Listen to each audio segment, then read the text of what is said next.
नमस्कार दोस्तों, स्वागत है आपका हमारी एपीएस क्लासेस में। चैनल पर नए हैं तो चैनल को सब्सक्राइब, शेयर, कमेंट, लाइक अवश्य करें। दोस्तों आज हम पढ़ेंगे नरेंद्र साहा। ठीक है, नरेंद्र साहा का जो समय काल है वो 1913 से 1946 के बीच रहा। ठीक है दोस्तों, चलिए इसके बारे में कुछ जान लेते हैं। ये 15 साल का था। ठीक है, 15 साल की कम आयु में ये गद्दी पर बैठ गया था। ठीक है दोस्तों, और नेपाली रानी जो थी, नेपाली रानी ने संरक्षण समिति के अध्यक्ष के रूप में कार्यभार संभाला था।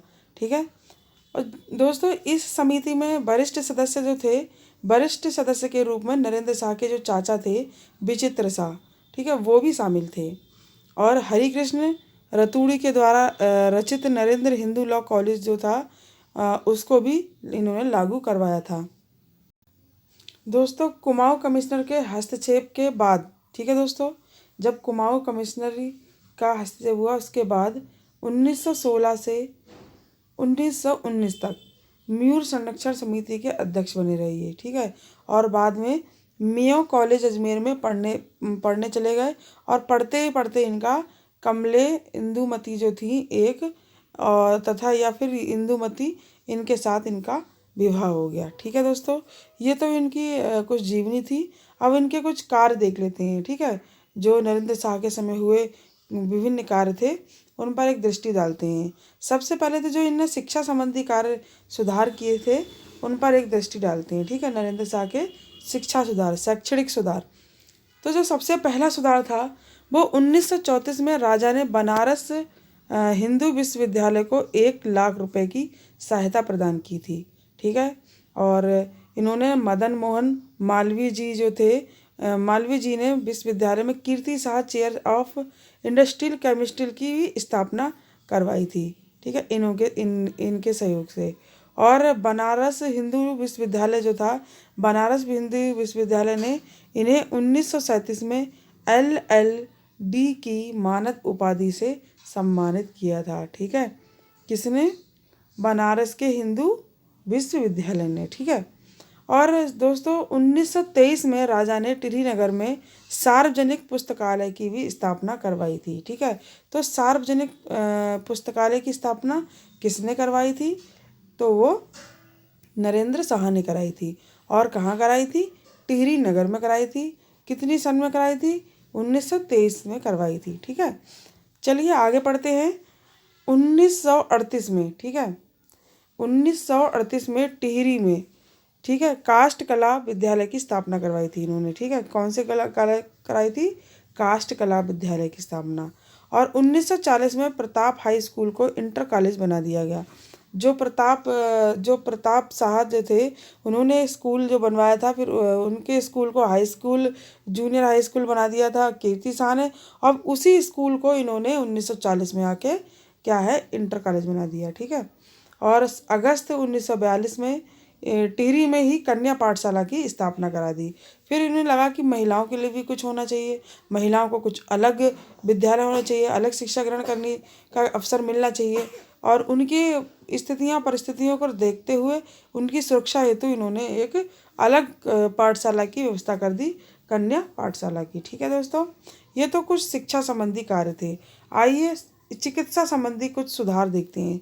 ठीक है, इन्होंने कुछ चिकित्सा संबंधी सुधार करे हैं। क्या क्या करे हैं? सबसे पहला सुधार इन्होंने करा है, इसके समय 1921 में हुई जनगणना में राज्य की तरफ से जनगणना का कार्य उमादत्त डंगवाल डिप्टी कलेक्टर ने संभाला था। ठीक है दोस्तों, और इसके साथ ही घनानंद खंडूरी जो थे, घनानंद खंडूरी ने मसूरी में चंद्र वल्लभ स्मारक दातत्व चिकित्सालय की स्थापना की। ठीक है, और कीर्ति शाह की स्मृति में उत्तरकाशी में कीर्ति संस्कृत पाठशाला तथा एक अन्य पाठशाला की भी स्थापना खंडूरी ने की थी। ठीक है दोस्तों इसी के साथ लगभग 1917 की बात है, 1917-18 की बात है, में गढ़वाल जो था, गढ़वाल में अकाल पड़ गया था। और उस समय अकाल में जो आर्य समाज थे, आर्य समाज ने गढ़वाल को जो रिलीफ फंड दिया था, एक फंड था, उसका नाम था रिलीफ फंड। ठीक है दोस्तों, क्या नाम था? Relief fund. ठीक है, तो रिलीफ फंड के नाम से चंदा इकट्ठा करके अन्न वितरण करने की व्यवस्था भी इनके समय पर थी। ठीक है दोस्तों। और इसके साथ ही इसके समय में जोत सिंह नेगी जो थे, जोत सिंह नेगी ने 1916 में डोरी पैमाइश जो थी राजस्व व्यवस्था की शुरुआत करी थी। ठीक है, कौन सी? डोरी व्यवस्था की। और किसने करी थी? जोत सिंह नेगी ने। किसके समय पर करी थी? नरेंद्र शाह के समय पर करी थी। कितने साल में करी थी? 1916 में करी थी। ठीक है दोस्तों। इसके साथ ही दोस्तों वन सुधार के जो वन सुधार है, वन सुधार के शुरुआत में प्रोफेसर हैस्के थे। ठीक है, प्रोफेसर हैस्के के नेतृत्व में योजना बनाई गई थी। और बाद में पद्मादत्त रतूड़ी जो थे, पद्मादत्त रतूड़ी के नेतृत्व में 1929 में वन अधिनियम जो था वो पारित कर दिया गया था। ठीक है। और दोस्तों जो वन अधिनियम जो था उसके परिणाम से रवाई जो थे, रवाई दंडक शुरू हो गया। ठीक है, क्या शुरू हो गया? रवाई दंडक। ठीक है, जो रवाई है, जो रवाई, इसका संबंध जो है वो वन से है। ठीक है, काय से है? वन से। तो दोस्तों 30 मई 1930 लगभग तारीख रही होगी को रवाई कांड जो था वो घटित हुआ था। तो ये प्रश्न कभी कभी आ भी जाता है कि जो रवाई कांड है वो कब घटित हुआ? 30 मई 1930 को घटित हुआ। ठीक है दोस्तों।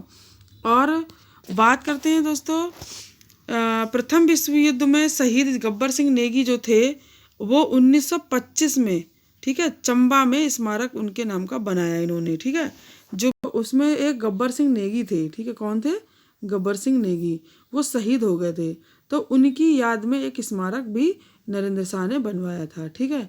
और इसके साथ ही दोस्तों इसने जौनपुर जो था, जौनपुर रवाई में जो प्राचीन काल से चली आ रही वैवाहिक छूट थी या फिर छूट प्रथा थी या फिर तलाक के प्रथाएं थी, जिसके लिए ये जो जाने वाले जो लोग थे तो उनसे मिलासरा कर लिया करता था। ठीक है, मिलासरा कर लिया जाता था।